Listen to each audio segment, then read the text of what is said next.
Hello, everyone. Hello, Marlies. Thanks for taking the invitation and participating in this digital artist talk.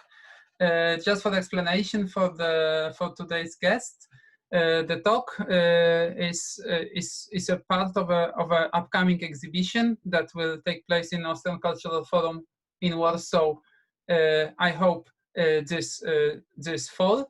The exact dates we will still announce. The exhibition was actually planned this spring, but we had to postpone it due to the pandemic, as many other institutions and other art events. The exhibition will be a duo exhibition of works of Marlies and of Polish artist Karoliną Szulejewską, whose artist talk was actually 2 weeks ago and soon will be available online for those who couldn't participate. We are also recording today's event.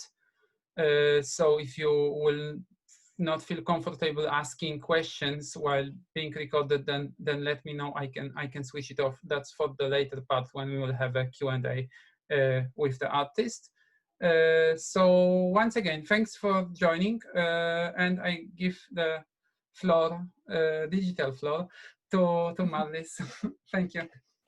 Yeah, thank you very much for the invitation. I'm glad to be able to travel to Warsaw, at least virtually, and yeah, and hope there will be a chance sometime soon in autumn.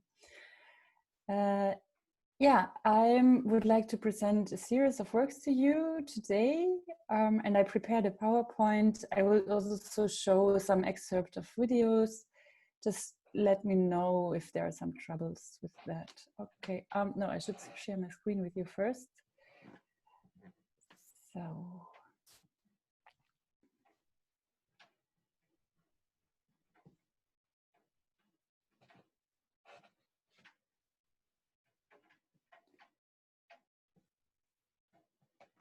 Okay, so yes, my name is Marlies Pöschl.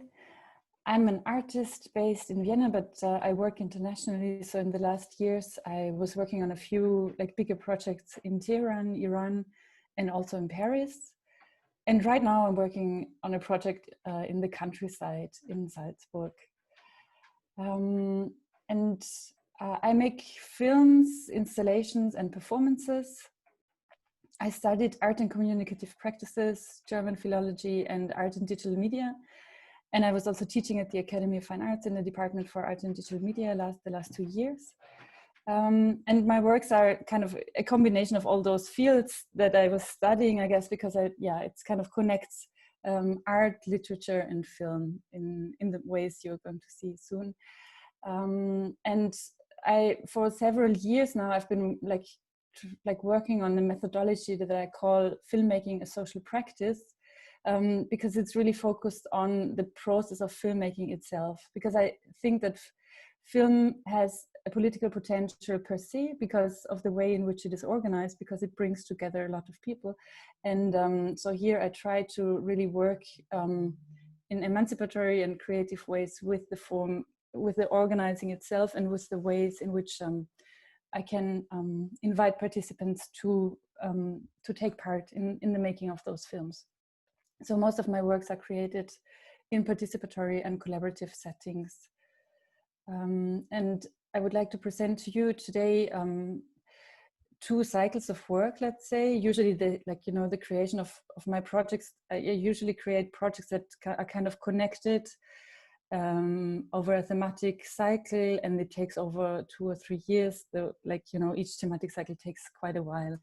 So the first one that I'm going to present to you deals with questions of care, and also with the impact of new technologies on caring labor, on care relations. And this is a project that I started in 2018 and that I'm still working on. And the other project started actually with a street in Tehran, Lalezar Street. And from this street, I'm developing a series of films, so a trilogy of films, that each of them takes the street as a point of departure. And through that, I try to create a kind of kaleidoscopic vision that that deals with the history of cinema, but also with the political history of Tehran and Europe's relation to that, and of course also the relation between film and memory. Yes, so the first works that I would like to present to you is Pepper Perceval. That's the project that are related to care. Pepper Perceval was a big collaborative project that I started in Paris in 2018. And I was invited by an art center called Cac-Bretigny in the framework of a residency that is really on the intersection between mediation and artistic production. So I was invited to do a project with a wide range of people, actually. So there were more than 100 participants in this project, like from primary school children to high school students, but then also groups of seniors who were taking part in that project. And it was important for me in this project to create encounters between them as far as possible, or as much as possible. And also to, like, especially in the presentation of the project, to make them come together. And the overarching topic of the project was empathy. And this is already indicated by the title, because Pepper is, maybe you know him, Pepper is a robot, a so-called humanoid robot, who is supposedly he's supposedly capable of being empathetic. And Perceval is the French version of Perceval the Knight.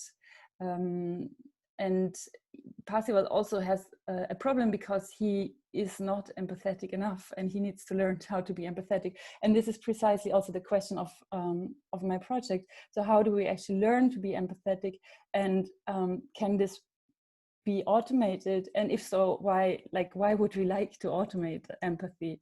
Why are so many technologies advertising that? And so this project was really about how to enter in contact with the other, but also how to enter in contact with machines, or with the technological objects that surround us. And so it's Pepper Perceval consisted of several smaller parts, which I'm going to present to you now. So first of all, there was Les Émotionnistes. And Les Émotionnistes, this is machines that are capable of transmitting emotions. And they were invented by primary school children. So I did workshops with primary school children. It was a combination between theater workshops, discussions, and then also kind of artistic workshops where they came up with ideas. They chose specific emotions. We also talked a lot about their emotions, and then they chose a specific emotion, and they tried to find a way how to automate that. And they had really great ideas. So for example, this is the Love Robot, which has a camera integrated, and it can move around, it can detect people. It doesn't really distinguish between people and objects, but it will move towards the person, and it will give hugs with its feather arms. The second one is the Doubt Robot, which is really confused, and he moves in a very erratic way through the space, and whenever he encounters a person, he asks them very difficult questions about life and the universe. This is the robot of Anger, who will start a fight with everyone whom he meets. And here I would like to show, we also produced together with the children and high school students, actually. So the drawings or the inventions were made by primary school children. They were 8 years old. And then the second stage of this project was that we went to a high school, a technical high school, and we collaborated with the students there, who actually found ways how to make this possible. So they kind of created a technical solution. And this project was done in collaboration also with Julien Jassou, who is an artist and engineer, and who also contributed a lot to the programming and to the realization of those machines. And so in the end, we created together, we invented this fictional company called Les Maintenant, which is kind of a framework for like all the robots. So we had the idea that, you know, there is a company that actually produces those robots, and it's it was founded by children and teenagers. And so the Les Maintenants created advertisement videos for their products, and I'm going to show you one of them now.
Okay, so then like this was a project that lasted for about like 4 months, and at the end of the project I really tried to create a space where all the participants could come together.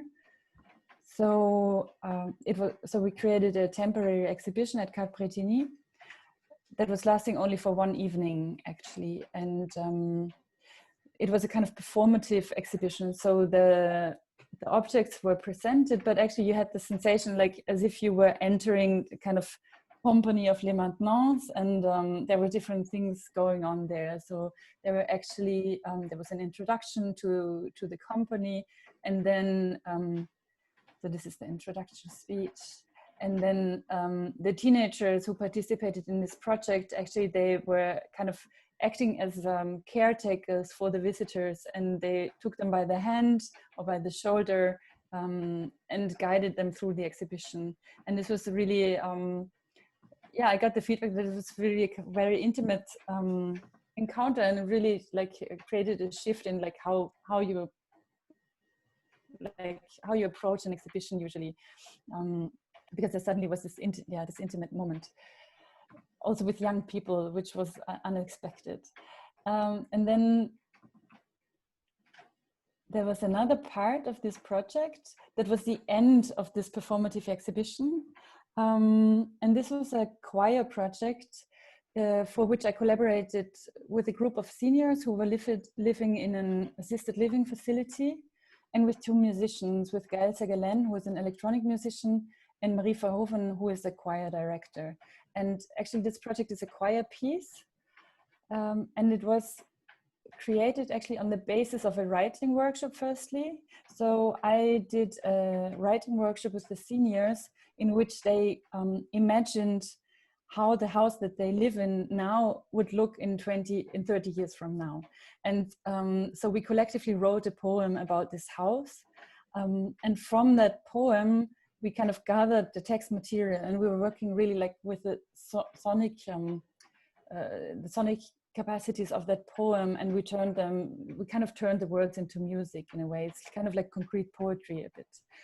And another part that like was feeding into this composition was that we did some like deep listening exercises together with Gael Segalen, and we recorded the sounds of electronic devices that the participants were using in their surroundings, in their everyday life. So this was like washing machines, or like some kind of machines that help people breathe, or like some to make exercise. And so we recorded those sounds, and we then tried to recreate them with a human voice. And in a way, this was an attempt to kind of enter in communication with the machines in a way. And this was a 20-minute sound piece, and it kind of also, so it took the topic of empathy further in a way that it also understands resonance as a form of empathy, in the sense that like the resonating bodies of the choir enter into a relation with those of the visitors, but then also with those of the machines that the composition refers to. And after this presentation, I started actually working on a film which is called Aurore. And for me, this was a very special project because like for the first time I had been working on such a big collaborative project, and my aim was really to make this, or to work with all the material that was gathered during the process of this like project, and then to create a film out of it, and to find a way to integrate all of this, or most of it, into the script for a film. And so my aim was actually to write a science fiction that is collaboratively written through the voices and also the visual material and the like the short video clips of the participants. And so I developed the film Aurore. It's a 20 minutes film, and it is about Les Maintenant, so the company that I already told you about. Les Maintenant is a company founded by teenagers and children, and they're working in affective computing. So they develop robots that can transmit feelings, but then also they start developing AIs, artificial intelligences, and virtual care assistants. And the newest product is Aurore, and she is a care assistant that works in a care home for elderly people. And so in the second part of the film, we kind of follow Aurore, who is special because she is very curious, and she really wants to find out a lot about the world. And her curiosity maybe then also causes a kind of blackout, and suddenly like everything shuts down, and she is being rebooted with a new capacity. I should also show you some images. So this is images of Les Maintenant. I will share my screen. Okay, can you see the PowerPoint now? Yeah, and it's recording. Perfect. Okay, cool. Thank you everyone for patience. Yes. Sorry for that. I just hope I have enough space on my hard drive. Let's see. Okay, good. Yes, so back to Aurore. This is the film that I was talking about. So here you can see the Maintenant, and those are the computers. And this is the like from the third part of the film, where Aurore is actually rebooted and is kind of, let's say, reborn, but with a different consciousness and also with a different sensibility, like a different capacity of like perceiving the world in a way. So she sees everything through a kind of infrared, with a capacity to see infrared light actually. And I will show you the trailer of the film now. It should be with sound. Make a shout if it doesn't work.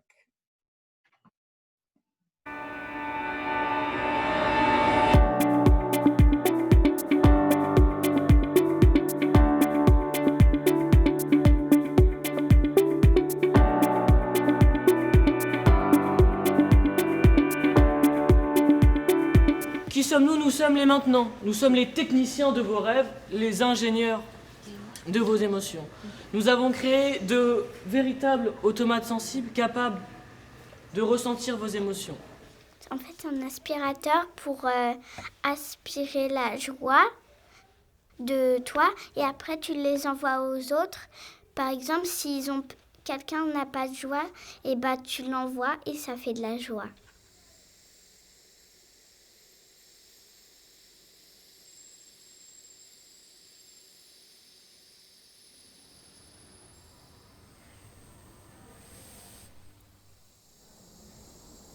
Bonjour Marguerite et bienvenue dans l'EHPAD Le Village. Je m'appelle Aurore et je suis votre aide-soignante virtuelle. Que puis-je faire pour vous?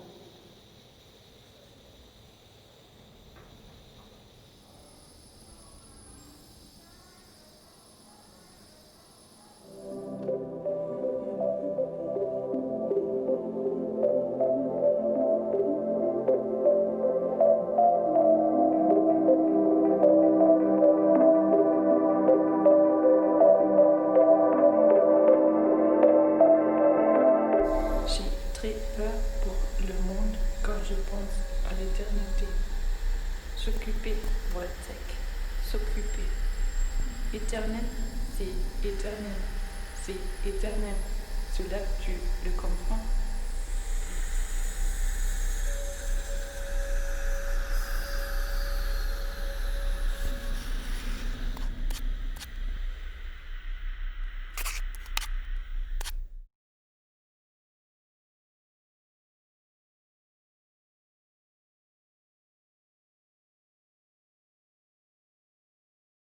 All right. No, not again. Yes. So this is Aurore, and this was Aurore, and actually, after I left Paris, so I left Paris in the summer 2018, and I was actually thinking a lot about, like, okay, that I had started this project, and it was a really big project, it involved a lot of participants, and after I had left, I was not able to continue it or to keep up like contact with them, or to kind of, yeah, I was wondering, like, you know, what is actually like the duration also of participatory project, and what is the responsibility of the artist, like in relation also to the participants. And I was invited to do firstly to a panel at Kunstraum Niederösterreich, that was last May. And then I suggested to develop a lecture performance also about these questions actually. And I found a technical solution. I proposed a technical solution. Actually, Aurore, the virtual care assistant that you heard in the film, she became my collaborator, and I imagine that she would like be present in Paris and actually continue doing the project instead of me. So she would be in contact with the participants, she would make sure that they are doing well, she would organize different lectures and workshops, she would like go through the project archive, also record new data and send it to me, and we would be in continuous collaboration on this project. So it would be kind of like a really even longer term project. And yeah, based on this idea, I created a short lecture performance that that presents this collaboration between Aurore, the virtual intelligence, the artificial intelligence, and me. The next project this was presented now in January. It was a collaboration with Kunsthalle Wien, and I was invited to work together with apprentices. And actually, I was really interested in working people who are professionals or who are becoming professionals in a kind of medical technology. So I was researching for a school actually who trains people who become technicians for creating prostheses and or orthopedics. So I was really interested in working with them because of their specific knowledge that they have. And also I was interested in the images that are created to actually kind of register the body and, like, you know, the different problems that the body might have. So I was really interested also in like how new technologies are used in those professions. And for this project, actually, with the students, we went on an excursion to an Austrian startup. They're called Safenos, and they actually develop bionic processes, which means that this is a processes that it can actually feel. So it recreates a sense of touch, and this is for legs. And it recreates a sense of touch through electronic sensors that can make a stimulation in certain areas of the skin. And this is a really amazing device because it can actually help reduce the phantom pain of the patient. And it also enables them to walk more easily because they can actually sense the difference in the body. So we took this visit and this excursion as a kind of starting point to think about the future ways that this can go, and possibly also future extensions of the body that can actually sense in a way. And so we created a performative film screening in which the students were actually performing. They were reading texts and we were also showing films that we had collaboratively created.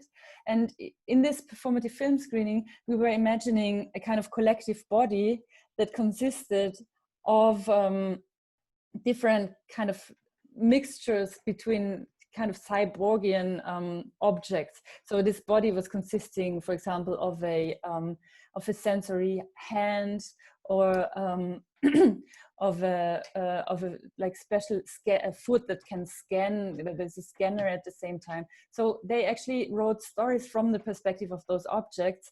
And what was very interesting for me in that is that they really bring in their experience as professionals in this field. So they know a lot about the technology and the anatomy of the body, but then they also bring in the perspective of the laborer. And for me, it's also a portrait of the laborer in the age in which there's really, I think there is really a change in industry that can be compared to the first wave of industrialization. I think that now with Industry 2.0, we are really kind of experiencing this shift also that has like really big consequences for the workers. And so for me, it was interesting to create together with them this kind of portrait of a workforce that is being in education and that has certain hopes and fears also in relation to the future, and projects those also onto the technological devices that they invented or that they wrote about. Yeah. So this is a group of participants. They were really, really amazing, and also really, very interesting group of people, because they have very different backgrounds and experiences. They're also like from 16 to 26. Yeah. And this is a work in progress, actually, Intraordinary Palm Trees.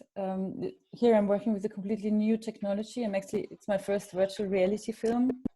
It's going to be a 360-degree virtual reality experience.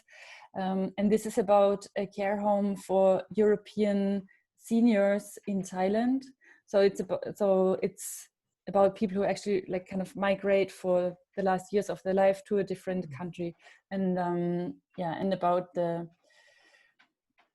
actually what this does with memory and also with intercultural relations. Yeah.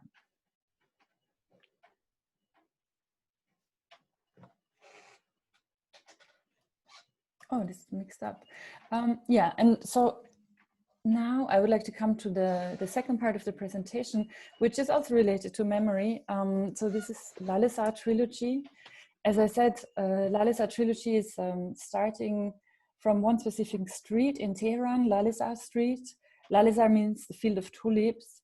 And it's called like that because it used to be a garden like 200 years ago. And then it was slowly turned into a residential area. And at the beginning of the 20th century, this was really the street for foreign goods. It was a street that was kind of the birthplace for modern theater. And it was like a very significant street for cinema. So there were lots of cinemas on that street. And when I first visited this street, I think it was in 2015, in winter 2015, in the evening. And for me, this visit was really special because the street has now turned into like a really long street full of only lamps. And I was so fascinated by this phenomenon that the street that used to be the cinema street has been transformed into the lamp shop street. So for me, I had this idea that the stream of images that is cinema has been like broken apart into different light sources. And I saw a relation between this phenomenon and between the political history of Iran and the changes that the Cultural Revolution brought about, because actually many of the cinemas that used to be there were closed down as a result of the Iranian revolutions, and many of them were also destroyed in the wake of the revolution. And I would like to show you a short excerpt of the film.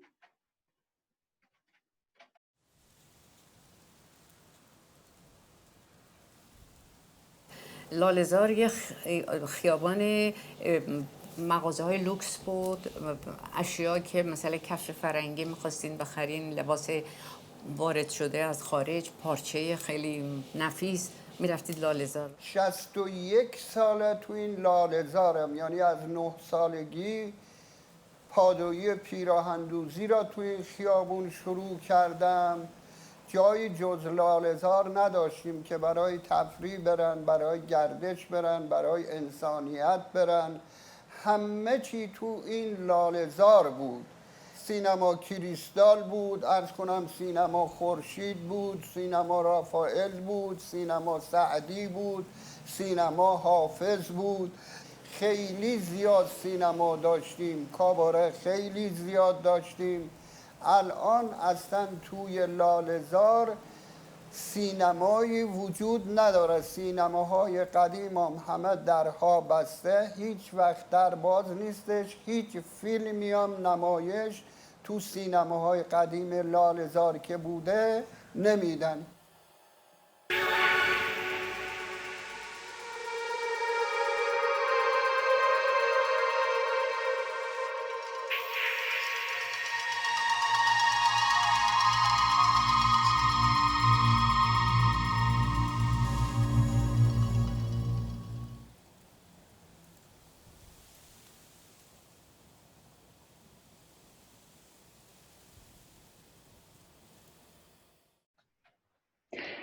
Yeah, and I should say that actually this film was only possible also through the support of the Austrian Cultural Forum in Tehran,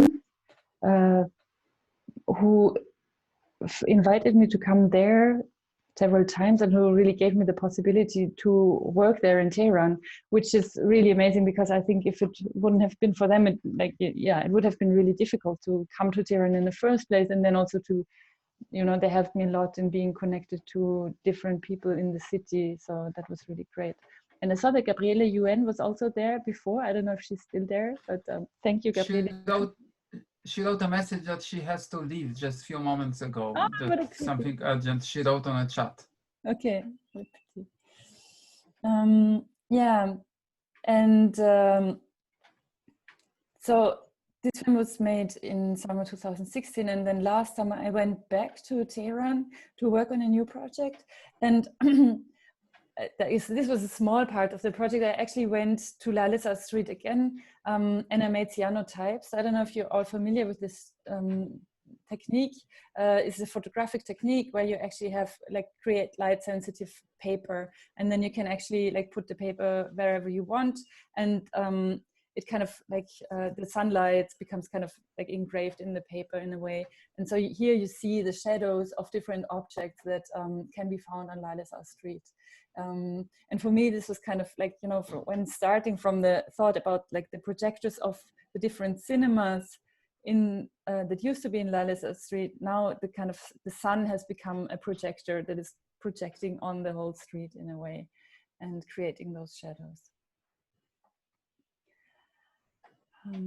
Yeah, and when I was researching for Cinema Cristal, actually, we also met in one of the cinemas. We met an Afghan immigrant who told us that he was living in the cinema, and this idea was really interesting to me because it tells a lot about the situation of Afghan immigrants in Iran, because many of them.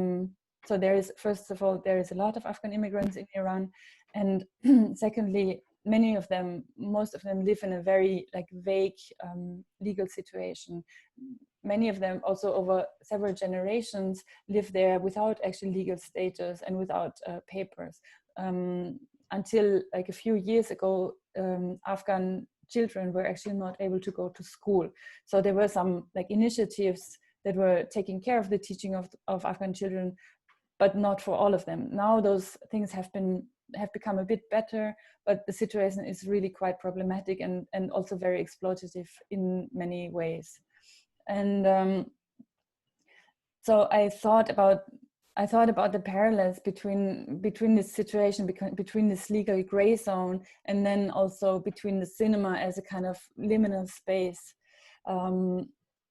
And I decided that I would like to continue working on the topic of Lalisa and make a second part of the trilogy that focuses on the idea of cinema as a refuge.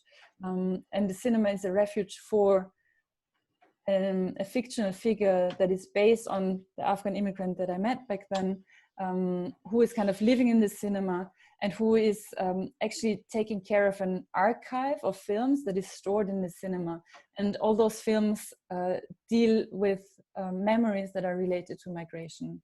And here I actually, I collaborated with some people who emigrated from Iran to Austria, and they actually sent me to Tehran to record specific things to them that were specific things for them that were important to them and that were part of their memory. So I was kind of becoming a camera for them, I guess, because for them it was not able, they were not able to travel there at the moment. So they sent me there as their camera device, I guess.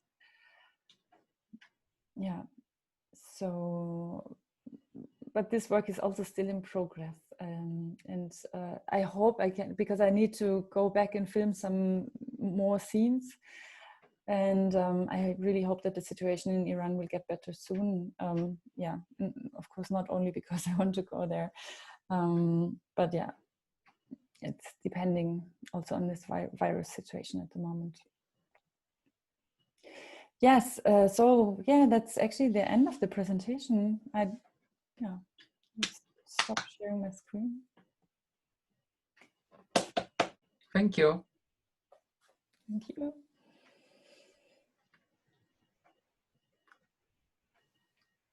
I prepared some questions, but maybe it's also a good moment just to let the audience ask any questions if someone wants to comment or ask. You can just unmute yourself in the left corner of this microphone logo sign. Until someone does it, I will just a quick comment. I'm very happy you ended your presentation with the trilogy, because this is actually the piece we intended to exhibit in Warsaw, and I thought it's a piece that contains so many levels, like you know, the whole relation and to the cinema, but also observation on social issues changing, and it all like on a one street. So I thought it's almost like a, you know, like in a lens that you see all the social changes on a one street through this changes of the former cinemas to the shops with the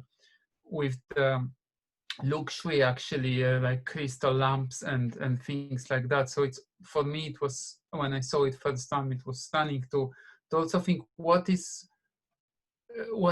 how the changes went, that it was from revolutionary perspective not okay to have the cinemas, but then to have the shops and the selling of goods, it's actually okay. Then it's also an interesting comment on let's say global like capitalism, which is somehow the last thing to fall in any kind of revolution at the end. But the reason I also imagine in the exhibition was, first of all, because I think it also resonates very well with like Polish experience about cinemas, which a lot of them also have been closed, and in an immediate surrounding of the cultural forum, you can find two abandoned cinemas that, and I think there was something like really strong about an abandoned or the changed cinema, because it somehow, as the memories and the experience you had, it's somehow embedded in the building. And secondly, because also I was interested in projects that are like a commentary on social issues, and I thought it's really a perfect project to comment on a society which in a moment that it's really important. And that's why I invited also Karoliną Szulejewską, who apologized me. She just sent me a text that she had today teaching class, because she teaches online, and she had another Zoom that was unexpected and she couldn't participate. But her piece is also like a comment on social changes, on an example of a one specific place, a subway in that case. yeah, that's for the exhibition. And for the question, I was just thinking how much the works about the care and technology is so much relevant now during the pandemic. Did you have any immediate reactions to that? That our approach to care and the emotions and technology within, I think, changed drastically during last 3 months. Yeah, definitely. It changed drastically, and I think like one of the, I mean, of course, I was like reading a lot during the crisis, but one of the pieces that was most striking to me was an article by Naomi Klein in The Guardian, where she actually writes about a new Green Deal that has that is being made right now, and about this like huge wave of digitalization that is taking place at the moment. And for example, there was like a deal between the city of New York and between Google, who was made who kind of foresees the digitalization of the whole city. And of course there are like economic interests in that, and suddenly like things like money goes to companies like without like being questioned. And I think it's like I think this crisis produces can produce shifts, but it is really important to, I think it is now that we have to make sure that the technologies that we envision, they actually take into account the needs of their users, and they really I think really need to question also the role of maintenance in culture and not only innovation. I think most of the culture in technological companies is really based on innovation, and not of there is no ethics of care in them. So yeah, I think this is there is a potential for envisioning also new technologies, and I think there are many things happening. There is a whole strain of digital social innovation in Europe. It's a big project that has been funded by the EU, and I think those projects are really interesting, and they really think about how you can actually start design process from the needs of the users, who actually also produce knowledge that is open source, and that is not patented, and it does not create profit for anyone. So those are things that I'm very interested in at the moment. And then another thing that I just curated a screening program for Octo TV, which is a community TV in Austria. And for this, I chose a film that is it's a science fiction about children in a spaceship, basically. And I curated this program while we were still under isolation. And I think also because I was really interested in how children experience this situation when they're suddenly confronted with distance learning and having to communicate with their friend over distance, which is something that they probably are not very used to. And I think especially for children, also for elderly people who are kind of across the digital divide, this technological solutions just don't work. And they create really problematic situation, I think. I was some time ago on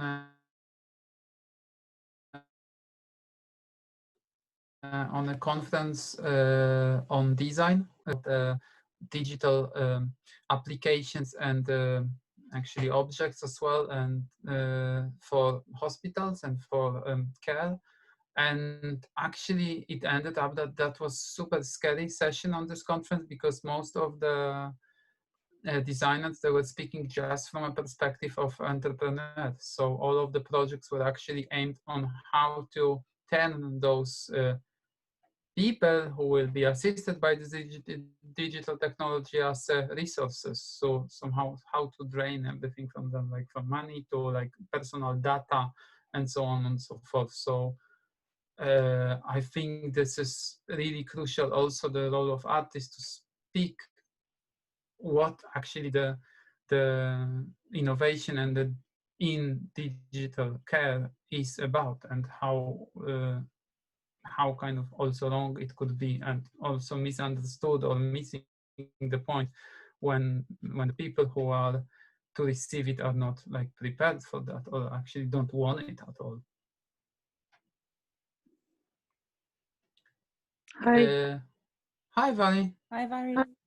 Hi. I just wanted to ask a question to you both about this idea of maybe we could talk about the opening up of a kind of digital commons in terms of how artworks are functioning now and being seen. And I'm anticipating what will happen as the museums open and the doors are closed to this commons, whether there'll be a kind of resistance, whether we should make a kind of resistance to this, or how we might kind of act into that with the way that you both program and the way that I program, and what, I think it is a question of care that goes in relation to the care of the artwork and the care of the situation in which the artwork is seen and the context around all that, measured against the capacity for people to see these works in somewhere like Iran or in somewhere that's kind of locked down. Yeah, actually, I still received the newsletter of the Austrian Cultural Forum, and I was really happy about it because they made a great program. Like, they were programming Austrian films, and like, for example, a film by Ruth Beckermann was being screened like for 1 week, and like, I think, yes, the reaction, like, you know, for me it was really striking how suddenly culture had become in all different sectors. It has been like no problem to so easily access culture in different ways, and that, yeah, suddenly it was accessible. Of course, I'm aware that, you know, you need certain devices to be able to, in certain bandwidth, to be able to access all of that. And this produces different kind of exclusions. But I think, like, for me, I think a lot about festival culture also, like, you know, about the representation of the art world.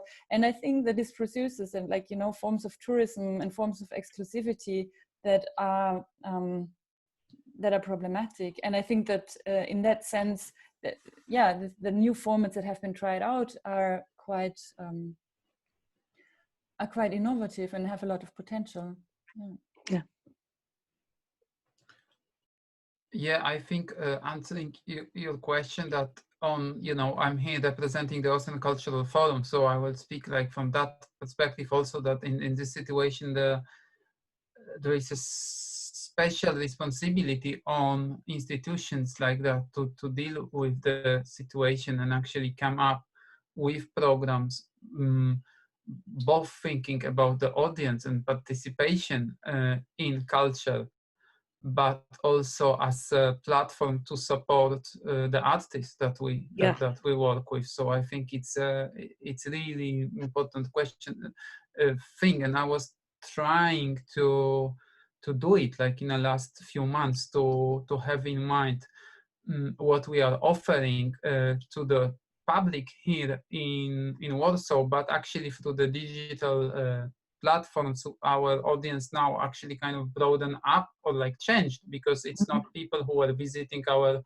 gallery space on Próżna Street in Warsaw, but also today we have a meeting in English and not in Polish, and the audience is from over. But so I try to thought both about what we are actually doing as an institution from our audience perspective, but also to take responsibility and work with artists that we were planning to work, and not like leave anyone, and not just like close and like just wait or something like that, because I thought it's also important on like financial level, but also on like, you know, just maintaining some practice and creating a certain form of stability, even if it's not like a financial like super supporting, but at least it's like something that it's there. So yeah,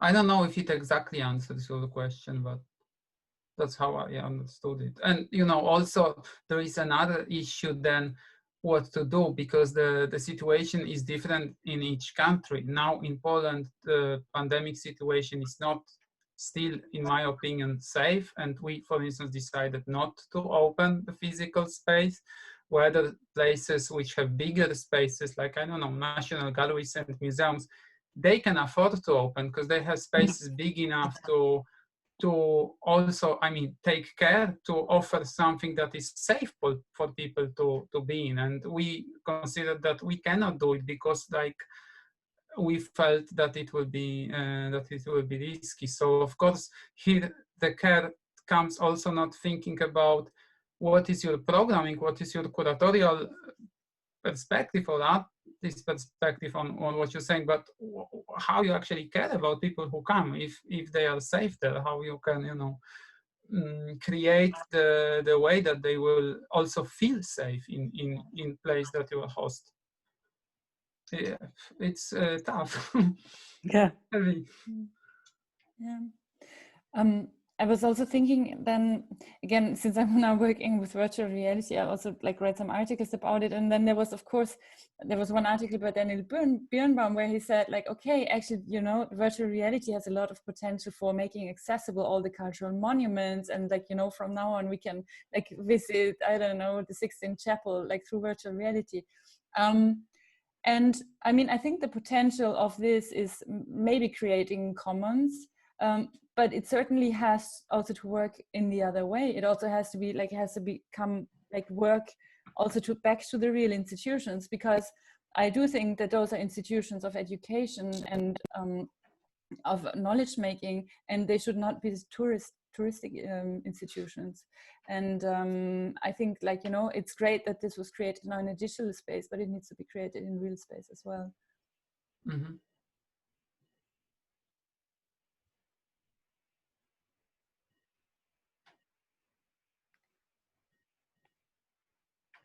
Are you there?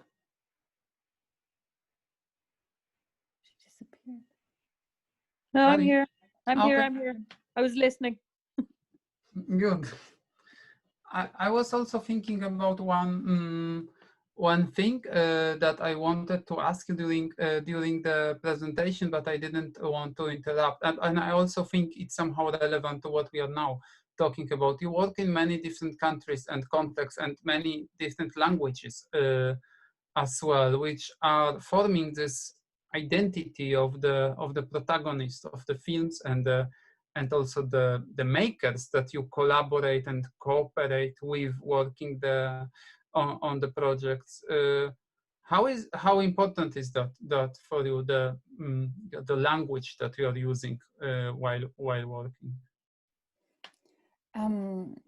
Well, I should make another talk about this topic, because like, you know, I think language was really like a crucial question of my earlier work. So for like from 2010 to 2014-15, I created a series of works that was really dealing with questions of translation and appropriation, because this was a time when I started working in different countries, and I was quite conscious of, like, you know, because language is such an important medium for me, like spoken and written language, and so yeah, I kind of created different works to negotiate that. So for example, I made one film about a group of people who just came, like they just migrated to Paris, and then they create a school in which they learn the slang of the teenagers of the suburbs, who most of them are second generation migrants. And so in a way, it's kind of, you know, this is kind of creating a relation between very different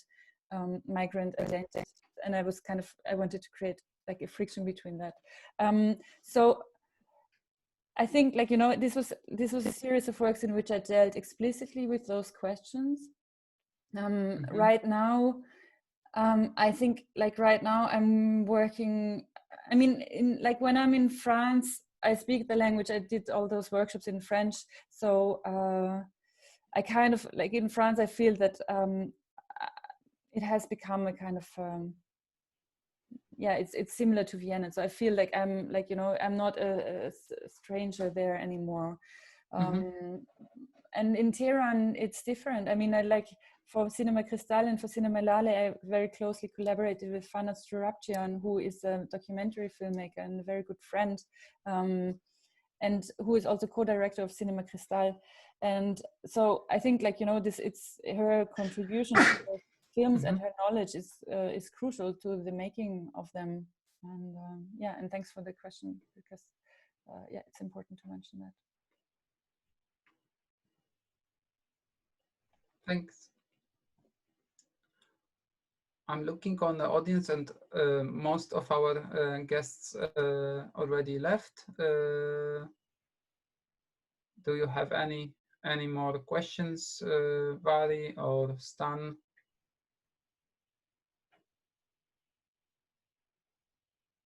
If no, then I think let's wait, and I hope we will be able to organize exhibition soon and host you in Warsaw, and I can't wait. Yeah, thank you so much, and also thank you for for organizing this program. It's thank you very much. Back. Yeah. Yeah, it was exciting, and I think about this talk and your presentation today as a as a trailer or a teaser for the coming exhibition. And yeah, hope we will meet soon. Yeah, I hope so too. Thank you. Thank you. Thank you, everyone. Thank you, Marlies. Ciao. Ciao.